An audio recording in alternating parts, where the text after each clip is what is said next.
Certaines phrases, murmurées à l'oreille ou lancées comme des piques anodines, portent en elles le poids de mondes invisibles. Des mots qui, en surface, semblent inoffensifs, voire familiers, presque des banalités échangées dans l'intimité d'une relation. Mais que se passe-t-il lorsque votre radar intérieur, cette intuition subtile, cette petite voix au fond de votre âme s'agite et murmure une mise en garde, un léger frémissement, qui vous dit que quelque chose ne sonne pas tout à fait juste? Et si ces phrases en apparence si simples étaient en réalité les clés pour décoder une dynamique relationnelle qui lentement, insidieusement pourrait drainer votre énergie vitale, vous déconnecter de votre propre pouvoir intérieur et vous éloigner de qui vous êtes vraiment? Il est temps de prêter une oreille plus attentive, une oreille du cœur et de l'esprit, à ces signaux. Aujourd'hui, nous allons plonger au cœur de ces signaux d'alarme, non pas avec un esprit de jugement, mais avec une volonté de compréhension profonde, éclairée par la sagesse intemporelle de Carl Jung, ce pionnier de l'exploration de l'âme humaine. Nous explorerons ensemble comment l'inconscient, ce vaste territoire intérieur, et l'ombre, cette part de nous-mêmes que nous préférons souvent ignorer, refouler ou projeter sur les autres, se manifeste de manière éloquente dans le théâtre de nos relations. Comprendre ces mécanismes, c'est déjà commencer à se protéger, c'est initier un mouvement pour reprendre sa souveraineté personnelle, pour réclamer son espace vital. Car la connaissance, lorsqu'elle est intégrée, devient pouvoir. Le pouvoir de choisir, le pouvoir de guérir, le pouvoir de s'aligner avec sa vérité la plus profonde. Tu as peut-être déjà ressenti ce malaise subtil, cette indéfinissable fatigue émotionnelle qui s'installe après une conversation, après un moment partagé. Cette impression diffuse d'être dans le brouillard, comme si ta propre boussole intérieure était soudainement démagnétisée, te laissant désorientée, incertaine. Peut-être as-tu cru pendant longtemps être la seule à vivre cette saturation intérieure, à porter ce qui déborde chez l'autre, à te sentir investi de la mission tacite de maintenir l'harmonie à tout prix, quitte à t'oublier toi-même dans l'équation, à mettre tes propres besoins en sourdine. Ce que tu ressens, ce que tu as ressenti, est valide. Ce n'est nullement une preuve de faiblesse, ni une imagination fertile. C'est la manifestation d'une sensibilité, d'une capacité précieuse à percevoir les fréquences dissonantes dans le champ énergétique d'une relation. Un véritable don si l'on apprend à l'écouter et à l'honorer. Et si cette hypervigilance, cette aptitude quasi instinctive à sentir les ambiances, à décoder les non-dits, les intentions cachées derrière les mots, n'était pas un fardeau, mais un système de guidage intérieur d'une finesse inouïe, un allié précieux pour naviguer les eaux parfois troubles, parfois tumultueuses, des relations humaines. Aujourd'hui, nous allons ensemble tenter de transformer cette perception. Ces phrases spécifiques, ces formulations qui reviennent comme des leitmotivs dans certaines bouches, nous allons les décortiquer, les passer au crible de la conscience, non pas pour accuser ou pour condamner, mais pour comprendre leur véritable signification, leur impact sur notre psyché et notre énergie. L'objectif est clair, te redonner les rênes de ton énergie, de tes choix, et ultimement, de ta paix intérieure. Alors, prêtons l'oreille avec une nouvelle acuité à ces mots qui résonnent souvent comme des avertissements subtils, mais puissants, de notre âme. La première de ces phrases, souvent drapée d'une fausse revendication d'authenticité, mérite toute notre attention. Elle est prononcée avec une conviction qui peut désarmer. Tu dois m'accepter tel que je suis. Ah, celle-ci. Elle sonne comme une ode à l'authenticité brute, n'est-ce pas? Une demande d'amour inconditionnel, une aspiration légitime à être aimé pour ce que l'on est, avec ses forces et ses faiblesses. En surface, difficile d'y objecter quoi que ce soit. Mais écoute attentivement le murmure derrière les mots, la vibration qu'elle dégage. Que cache réellement cette injonction, souvent assénée avec une sorte d'ultimatum passif? Dans de nombreux cas, elle dissimule une résistance farouche, voire un refus catégorique, au changement, à l'évolution personnelle, à la remise en question. C'est parfois l'excuse confortable, le paravent idéal pour justifier la perpétuation de comportements nuisibles, voire toxiques, une manipulation affective insidieuse qui joue sur la corde sensible de l'acceptation, une fuite chronique et habilement déguisée des responsabilités inhérentes à toute relation adulte, ou encore cette passivité agressive, ce mur de silence ou de reproches voilés qui mine le quotidien et empoisonne l'atmosphère. L'ombre, chez Jung, est cette part de notre inconscient personnel où résident nos aspects refoulés, nos traits de caractère jugés indésirables, nos potentiels non exprimés. En refusant de visiter cette part de lui-même, de dialoguer avec elle, de travailler sur ses propres zones d'ombre pour les intégrer et les transformer, cet homme te demande en réalité de porter le poids de son immobilité, de son refus de grandir. Il te demande d'accepter non pas son être authentique dans sa totalité, ce qui inclurait une volonté d'évolution, mais plutôt la stagnation de ses aspects les plus problématiques. L'acceptation de l'autre est fondamentale, oui. C'est un pilier de toute relation saine et aimante. Mais elle ne doit jamais, au grand jamais, signifier la tolérance de l'inacceptable, de ce qui te blesse profondément, de ce qui te diminue, de ce qui éteint ta lumière. Une véritable authenticité, vois-tu, s'accompagne toujours d'une humilité face à la vie, d'une volonté sincère d'évolution personnelle, d'une conscience aiguë de sa propre perfectibilité. Personne n'est un produit fini. Le risque, si tu cèdes à cette injonction sans discernement, te retrouver inexorablement seul à faire tout le travail émotionnel, à ramer à contre-courant pour maintenir la relation à flot, à essayer de construire un pont solide vers quelqu'un qui a décidé de camper sur sa rive, refusant obstinément de faire sa part du chemin, de grandir en conscience et en responsabilité. Ton énergie si précieuse, cette force vitale qui t'anime, s'épuise alors à compenser son manque, son inertie, et ton propre rayonnement, ta joie de vivre, s'en trouvent inévitablement ternis, affaiblis. Est-ce là la résonance d'une relation épanouissante, d'un partenariat où chacun contribue à l'élévation de l'autre? La question mérite d'être posée en toute honnêteté. Et de cette première posture de non-évolution découle souvent une autre manière de se déresponsabiliser, en chargeant le passé et ceux qui l'ont peuplé. Passons à une autre ritournelle, un classique entendu maintes et maintes fois, un refrain toxique qui devrait immédiatement allumer tes voyants intérieurs, comme une alarme incendie dans la quiétude de tes espoirs. Toutes mes ex étaient folles, toxiques. Un discours qui, au premier abord, pourrait même susciter une forme de compassion, te donnant l'impression d'être celle qui, enfin, va le comprendre, le sauver de ses expériences passées si douloureuses. Mais regardons de plus près. Lorsqu'un homme dépeint systématiquement, et sans la moindre nuance, toutes ses anciennes partenaires comme la source unique et absolue de tous les maux, de toutes les déceptions, de tous les échecs relationnels, sans jamais esquisser la moindre introspection, le moindre questionnement sur sa propre part de responsabilité, que te dit-il vraiment de lui-même? Que révèle-t-il de sa maturité émotionnelle et de sa capacité à construire une relation saine? Il nous parle, de manière assourdissante malgré le ton parfois plaintif, de son incapacité criante à l'auto-analyse, à la remise en question constructive. Il nous parle d'un schéma de victimisation profondément ancré, d'une immaturité affective qui l'empêche de voir et d'assumer sa propre contribution aux échecs passés. Carl Jung nous a enseigné le concept fondamental de projection.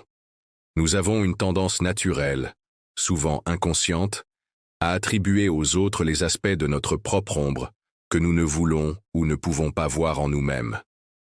En diabolisant systématiquement ses ex, en les affublant d'étiquettes, il projette sur elles ses propres failles, ses propres comportements toxiques non résolus, ses propres peurs.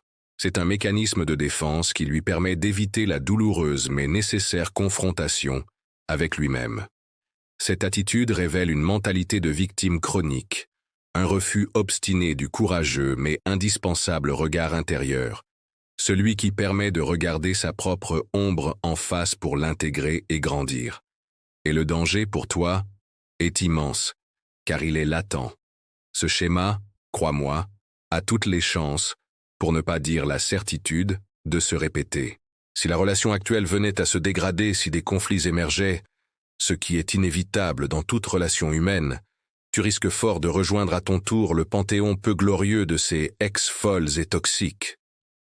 Il ne s'agit pas ici de nier la possibilité de relations passées réellement difficiles ou déséquilibrées pour lui. Cela arrive, mais c'est la récurrence systématique de ce discours accusateur, l'absence totale de nuances et de remise en question personnelle qui constitue un signe qui ne trompe pas. Où est sa responsabilité dans ces échecs? Quelle leçon prétend-il avoir apprises, si ce n'est celle de mieux choisir la prochaine coupable?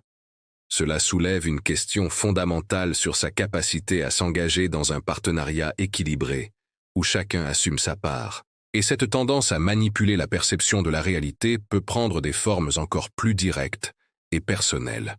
Considérons maintenant une autre phrase, une arme de manipulation émotionnelle d'une redoutable efficacité, car elle s'attaque directement à tes sentiments et à ton désir de prouver ton affection. Si tu m'aimais vraiment, tu ferais ce que je te demande. Voilà une phrase qui s'infiltre comme un poison lent insidieux, souvent sous le couvert d'une supposée preuve d'amour, d'une attente légitime de la part de celui qui se sent investi de droit sur tes actions par la simple existence de tes sentiments. C'est une forme de chantage émotionnel, parfois subtil, parfois ouvertement revendiquée, mais toujours ô combien destructrice pour l'intégrité de la relation et pour ton propre équilibre. Elle peut sembler, pour une âme aimante et dévouée, l'expression d'un besoin sincère, d'une attente compréhensible, mais elle est le plus souvent une pression manipulatrice qui utilise tes sentiments les plus nobles, ton amour, ta loyauté pour exercer un contrôle, pour t'amener à faire quelque chose que tu ne ferais pas spontanément, ou qui va à l'encontre de tes propres valeurs ou besoins. L'amour véritable, celui qui nourrit l'âme, qui élève la fréquence vibratoire de chacun des partenaires et de la relation elle-même, repose sur des fondations solides. La liberté individuelle, le respect mutuel le plus profond, l'admiration réciproque pour ce que l'autre est et non pour ce qu'il fait pour nous. Il ne s'épanouit jamais dans la culpabilité, la contrainte ou l'exigence. Quand on te dit « si tu m'aimais vraiment tu ferais ceci ou cela », on te place face à un faux choix, un dilemme cornélien où tu es perdante quelle que soit ta décision. Céder pour prouver ton amour, et ainsi nier une part de toi-même, ou résister pour préserver ton intégrité, et alors être accusé de ne pas aimer, d'être égoïste, insensible. Dans les deux cas, une brèche s'ouvre, une fissure dans la confiance et le respect. Céder à ce type de chantage, même une seule fois, c'est ouvrir la porte à une perte progressive de ton authenticité, de ta voix intérieure. C'est laisser tes limites personnelles, si essentielles à ton bien-être, s'éroder petit à petit, comme une falaise sous les assauts répétés des vagues. Ta force intérieure, ta capacité à dire non lorsque c'est nécessaire, s'amenuise. Une dynamique de soumission affective, souvent inconsciente au début, s'installe insidieusement, et ton pouvoir personnel, ta souveraineté sur ta propre vie, s'en trouve dangereusement diminuée, transférée à l'autre. L'amour, le vrai, ne demande pas de preuves sacrificielles. Il inspire le don de soi joyeux et consenti. Il ne contrôle pas. Il libère et encourage l'épanouissement de l'autre. N'oublie jamais cela. Ta valeur intrinsèque ne se mesure pas à ta capacité à satisfaire les désirs de l'autre sous la menace affective. Cette tentative de contrôle peut s'étendre bien au-delà des actions, jusqu'à s'immiscer dans ton être même, dans ton apparence, dans tes choix les plus personnels. Et cela nous amène à une autre catégorie de remarques, tout aussi pernicieuses, celles qui visent à te modeler, à te contrôler non plus seulement dans ton faire, mais dans ton être. Imagine cette question, lancée avec un air de fausse préoccupation ou de jugement à peine voilé. Tu vas sortir comme ça. Ou toute autre critique, tout commentaire jugeant, rabaissant sur ton apparence, ta façon de t'habiller, de te coiffer, tes choix vestimentaires, tes amis, tes passions, la façon dont tu ris ou dont tu t'exprimes. Ce n'est pas un simple reproche anodin, une opinion personnelle exprimée maladroitement. Non, c'est une attaque insidieuse, une micro-agression dirigée contre ton identité même, une tentative de saper ta confiance en ta propre essence, en ta valeur personnelle intrinsèque. Ces mots sont comme de petites gouttes d'acide qui, répétées, finissent par corroder l'estime de soi. L'impact de ces mots, surtout s'ils émanent d'une personne dont tu valorises l'opinion ou l'affection, peut être dévastateur, même s'il n'est pas immédiatement perceptible. Ils instillent le doute, la honte, le sentiment diffus mais persistant de n'être jamais assez bien, de devoir constamment te surveiller, te corriger, t'adapter pour plaire, pour éviter la critique. Celui qui prononce ces mots, consciemment ou non, projette souvent sa propre insatisfaction intérieure, son propre manque criant de confiance en lui, ou un besoin malsain de dominer, de contrôler son environnement et les personnes qui s'y trouvent, pour se sentir exister, pour se rassurer sur sa propre valeur. En te rabaissant, il cherche à se rehausser par contraste, à te maintenir sous son emprise en érodant méthodiquement ton estime de toi. C'est une stratégie de pouvoir, souvent dissimulée sous des dehors de bons conseils ou de préférences personnelles.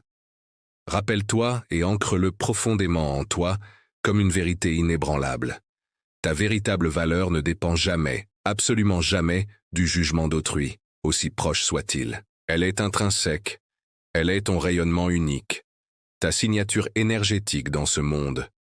Tomber dans le piège de vouloir te conformer à un idéal flou, changeant et souvent contradictoire, dicté par l'autre, c'est te perdre toi-même, c'est t'éloigner de ton centre, c'est laisser l'ombre de l'autre, ses insécurités et ses désirs de contrôle, éteindre ta propre lumière, ternir tes couleurs. La philosophie stoïcienne, si riche d'enseignements pour notre époque, nous enjoint à nous concentrer sur notre propre vertu, sur l'alignement avec nos valeurs, et à nous détacher avec sagesse du jugement extérieur, qui est hors de notre contrôle. Éloigne-toi de ceux qui cherchent à te modeler à leur image étriquée, au lieu de célébrer la magnificence de ton être unique. Ton intuition, cette boussole infaillible, te le dira clairement. Si tu prends le temps de l'écouter dans le silence de ton cœur, loin du bruit de leurs critiques. Parfois, le contrôle ne s'exprime pas par la critique directe, mais par une forme de communication encore plus retorse. Et c'est ainsi que nous arrivons à une phrase d'apparence anodine, presque une invitation à la liberté, mais qui, prononcée sur un certain ton, avec une certaine énergie, devient un piège émotionnel redoutable. Fais ce que tu veux. Cette phrase, lorsqu'elle est teintée d'ironie mordante, de froideur calculée, ou d'une rancœur à peine dissimulée, qui alourdit l'atmosphère d'une tension palpable, est l'une des manifestations les plus claires de la passivité agressive. Loin d'être une véritable invitation à exercer ton libre arbitre, c'est une forme de manipulation non avouée, où l'homme attend de toi que tu devines ses attentes, ses désirs non exprimés, ses frustrations cachées. Il abdique sa responsabilité de communiquer clairement, te la transférant intégralement. En te disant « fais ce que tu veux » sur ce ton-là, il te place dans une position intenable, un véritable casse-tête émotionnel. Si tu prends tes propres décisions, en suivant ton envie ou ton besoin, tu risques le reproche différé, le silence boudeur qui s'installe pour des heures ou des jours, les soupirs exaspérés, voire un mélodrame où il se posera en victime de ton égoïsme ou de ton manque de considération. Il te rend, par ce biais, responsable de sa propre frustration, de son incapacité ou de son refus à communiquer clairement et sainement ses besoins, ses limites ou ses désaccords. C'est une manière de te culpabiliser, de te faire sentir égoïste, inadéquate ou insensible si tu ne parviens pas, par miracle, à lire dans ses pensées, à anticiper ses désirs secrets. C'est un fardeau immense et injuste. Quelle est la parade face à cette manœuvre subtile mais épuisante? Peut-être, et c'est un acte de véritable souveraineté intérieure, de prendre la phrase au pied de la lettre, avec une sérénité désarmante. Merci, c'est exactement ce que je vais faire. Cela peut avoir l'effet de désamorcer la manipulation, de court-circuiter le jeu psychologique. Cela l'oblige, s'il souhaite réellement quelque chose de différent, à sortir de l'implicite, à s'engager enfin dans une communication claire, honnête et authentique, où les besoins et les attentes sont exprimés ouvertement, et non devinés dans un jeu de pouvoir subtil, usant et profondément stérile pour la relation. Cela encourage une dynamique où la responsabilité de l'expression des besoins est partagée, et non unilatéralement portée par toi. Et après les actes manqués, les blessures, viennent parfois les mots qui tentent de penser, mais qui peuvent aussi cacher une absence de réelle volonté de changement. C'est pourquoi je vais te partager une dernière et 6e phrase. Car à mon sens, elle est essentielle. Elle est souvent prononcée après un événement perturbateur, un dérapage verbal, un manque de respect flagrant, des mots qui peuvent sonner comme un baume sur une plaie vive.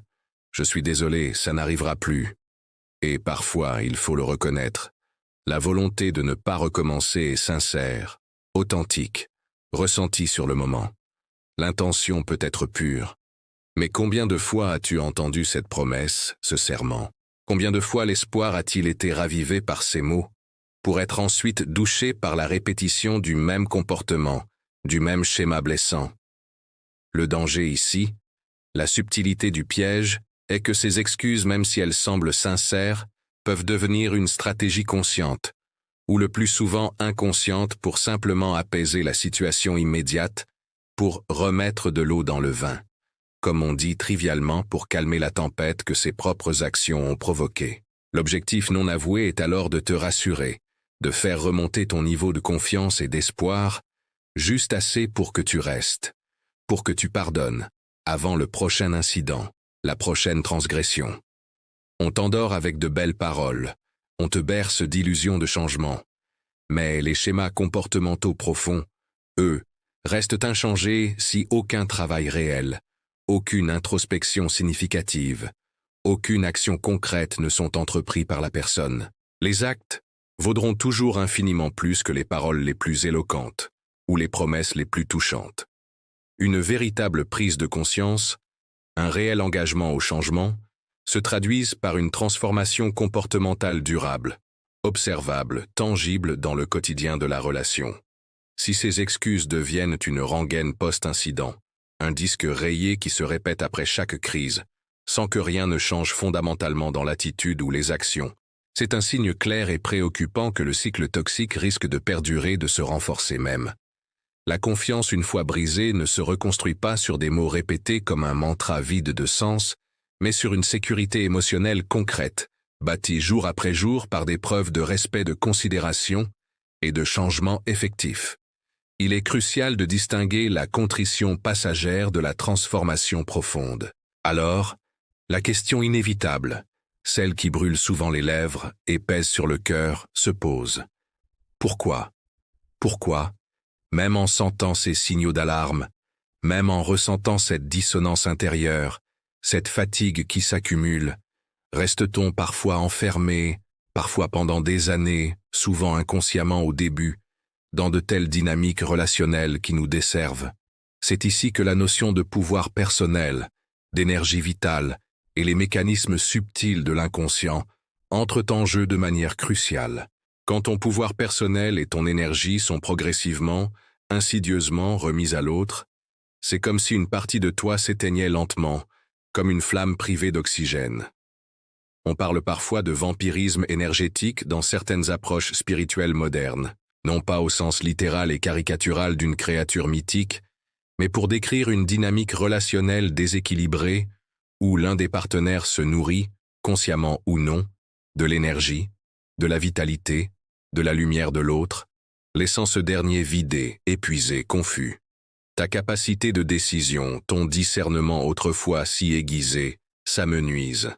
Tu commences à douter de tes propres perceptions, de tes ressentis. Est-ce moi le problème? Suis-je trop sensible, trop exigeante? Te demandes-tu, alors que ton système intérieur crie la vérité. C'est un lent processus d'érosion de l'estime de soi, où tu finis par te dévaloriser. L'espoir d'un changement chez l'autre, cet espoir si humain, si tenace, peut devenir une ancre puissante, mais parfois une ancre illusoire, qui te maintient prisonnière d'une situation qui te coûte cher sur tous les plans, émotionnel, mental, physique et spirituel. Les peurs compulsives, souvent profondément enracinées, jouaient également un rôle majeur. La peur de perdre l'autre, malgré tout. La peur de la solitude, si effrayante pour beaucoup. La peur du jugement extérieur. La peur de l'échec. Ces peurs peuvent te maintenir dans une situation qui pourtant te fait souffrir et t'éloigne de ton épanouissement. L'inconscient, ce vaste réservoir d'expériences passées et de schémas appris, joue aussi son rôle. Parfois, nous sommes attirés, comme un aimant, par des dynamiques qui résonnent douloureusement avec des blessures anciennes, non guéries, souvent issues de l'enfance ou de relations antérieures. Nous cherchons alors inconsciemment à réparer le passé à travers le présent, à rejouer des scénarios familiers dans l'espoir d'une issue différente cette fois-ci. L'autre devient alors, bien malgré lui parfois, le miroir de nos propres failles non adressées, de notre propre ombre à intégrer, de nos propres besoins d'amour et de reconnaissance non comblés. Se défaire de ces liens, de ces intrications énergétiques et émotionnelles, demande un courage immense, celui de se regarder en face, avec honnêteté et compassion, et surtout, celui de se choisir. De reconnaître et d'affirmer que ton bien-être, ton énergie, ta paix intérieure, ta joie de vivre sont précieux, sacrés et non négociables.